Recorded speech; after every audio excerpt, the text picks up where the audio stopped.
Okay, let's jump right into this explainer. Today, we're demystifying one of the absolute most powerful centers in the human body, the solar plexus. If your goal is to learn the deep details of the solar plexus, or Manipura, which is the third energy center, well, you are in exactly the right place. We're going way beyond the surface level today to truly understand how this specific energy hub dictates your drive, your ego, and literally your gut instincts. To make sure we really nail this, here's our roadmap. We're going to cover the chakra energy engine, meet the solar plexus, the mind and ego, gut instincts and self-worth, signs of an imbalance, and finally, reclaiming your personal power. All right, section 1, the chakra energy engine. Let's get a quick baseline on what a chakra actually is before we zero in on the third one. So think of your body kind of like a car engine. If just one little piece of that engine is out of whack, the other parts have to work overtime to keep things running. And eventually, the car struggles, and you're stuck on the side of the road. It is the exact same thing with us. When your energy centers align, everything flows and you perform beautifully. But if one gets blocked, man, the whole system just stutters. To get just a tiny bit technical for a second, according to yogic wisdom from Sadhguru, your subtle body, your pranic system, is made up of 72,000 energy pathways called nadis. 72,000. Now, these aren't physical veins you'd spot on an X-ray. They operate in the subtle energy body. Where these pathways cross, they create junction points. There are 114 of these junctions, but 7 of them act as these massive, highly concentrated, major energy centers. Moving right along to section 2, meet the solar plexus. Let's see how all this builds our specific focus for today. Known in Sanskrit as Manipura, this is literally your body's battery pack. It's sitting right there in the upper abdomen, right around your stomach and navel area. Now, while the first chakra is all about basic survival, and the second is about emotional processing, this third chakra, this is the ultimate center for your will and your sheer determination. You know what's really wild? It's how the metaphysical connects directly to the physical here. Think of chakras kind of like Wi-Fi routers. They transmit and receive specific frequency spectrums. The solar plexus radiates this vibrant yellow frequency. And on a physical level, it directly energizes your digestive organs and is super closely tied to the pancreas gland, which is where major hormones are dumped right into your system. Section 3, the mind and ego. Because actually, the solar plexus isn't just about digesting your lunch. It's intricately tied to how you digest your reality. As the famous mystic Edgar Cayce highlighted, thoughts aren't just invisible, fleeting little concepts. Thoughts are actual things. They have distinct shapes, sizes, and forms that take on a literal life of their own inside the specific energy center. Mindfulness expert Kieran explains this perfectly. The third chakra is housed in the third auric layer of your energy field, which is known as the mental body. This layer houses your conscious, reasoning mind. It holds your beliefs, your ideas, and your self-esteem.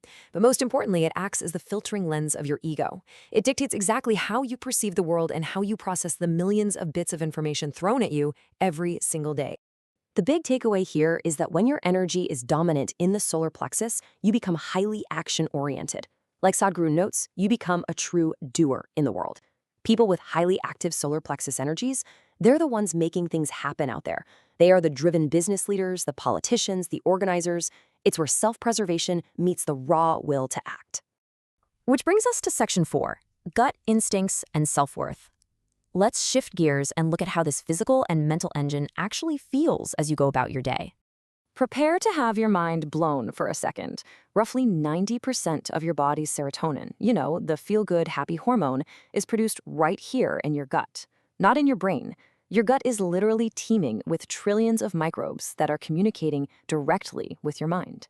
So, when this center is perfectly balanced, you experience this profound, unshakable sense of self-worth and a crystal-clear life purpose. Plus, you can easily tap into those life-saving intuitive gut instincts. Think about those times when something just feels off about a stranger or a room you walk into. That is your third chakra, your inner wisdom screaming at you to pay attention. Clark Kegley's work points out this really fascinating human development cycle based on Osho's teachings. Basically, every 7 years, our primary energy focus naturally shifts. From ages 0 to 7, we're focused on basic survival. 7 to 14, we develop our emotions. But from 14 to 21, those prime teenage years, we naturally develop this powerful sense of I. We figure out what we believe, and we establish our ego and our individual wisdom. Section 5, Signs of an Imbalance. Because we need to know what happens when the engine starts sputtering and the solar plexus gets blocked. When you're balanced, like we said, you have real purpose. But an unbalanced third chakra, it manifests as this highly toxic, hostile them versus me vibe. If you catch yourself constantly judging other people, chronically gossiping, complaining, or just generally feeling like the whole world is out to get you, that is a massive, glaring sign that your solar plexus is out of alignment.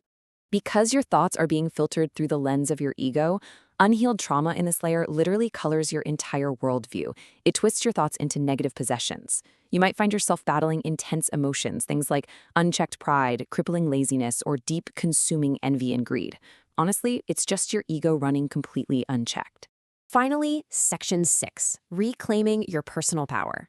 Okay, let's talk solutions, because the great news is balancing the center is entirely within your control. You don't have to stay stuck. To fix this, you've got to take action on two fronts, the physical and the mental. Physically, you can stimulate this area through deep diaphragmatic breath work, meaning breathing so your belly actually expands and contracts. And mentally, you have to exercise strict discipline. Remember, thoughts are things. You have to act as a literal bouncer for your own mind, carefully discerning which thoughts you'll let in and which you're going to kick out. You absolutely must stop assigning negative meaning to those subconscious fears.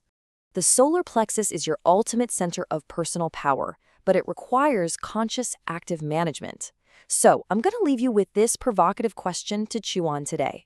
Are you actually consciously choosing the thoughts that build your reality? Or have you just surrendered the steering wheel to an unhealed ego? I challenge you to step right back into that driver's seat.